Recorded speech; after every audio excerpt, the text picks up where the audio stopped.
Question ಮಾಡುವಂಥ ಅವಶ್ಯಕತೆ ಇರೋದಿಲ್ಲ. ಇವನ್ ಅದನ್ನೇ ನಾವು ಟೆಸ್ಟ್ ಮಾಡಿ ಕೂಡ ಮಾಡ್ತೀವಿ. ಪ್ರಾರಂಭದಲ್ಲಿ ಈಗ ನಿಮ್ಮ ಮಣ್ಣು ಮತ್ತು ನೀರು ಕೂಡ ನಾವು ಟೆಸ್ಟಿಗೆ ಕೂಡ ಕೊಟ್ಟಿದ್ದೀವಿ. ಅದೆಲ್ಲನೂ ನಿಮಗೆ ರಿಸಲ್ಟ್ ಸಿಗುತ್ತೆ.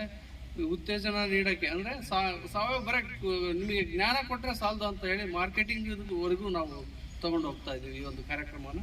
ಮುಂದಿನ ದಿನಗಳಲ್ಲಿ ಲೇಬಲಿಂಗ್ ಮಾಡ್ತಕ್ಕಂಥದ್ದಾಗಿರ್ಬೋದು, ಮಾರುಕಟ್ಟೆಗೆ ಎಲ್ಲಿ ನಿಮಗೆ ವ್ಯವಸ್ಥೆ ಸಿಗುತ್ತೋ ಅಲ್ಲಿಗೆ ಕರ್ಕೊಂಡು ಹೋಗ್ತಕ್ಕಂಥದ್ದು.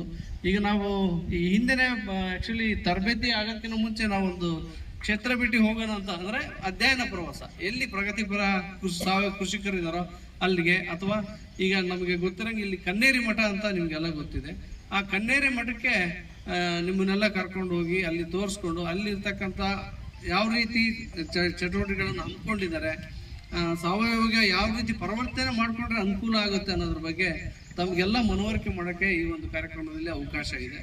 ಈ ನಿಟ್ಟಿನಲ್ಲಿ ನಾವು ಸಾಕಷ್ಟು ಬೇರೆ ಬೇರೆ ವಿಚಾರಗಳು ಆಗಿರ್ಬೋದು, ಕೆಲವೊಂದು ಅನುದಾನಗಳನ್ನು ನಿಮಗೆ ಕೊಡ್ತಾರೆ. ಇದೇನಪ್ಪ ಅಂದರೆ ರೈತರ ಒಂದು ಉತ್ತೇಜನ ಮಾಡೋಕ್ಕೆ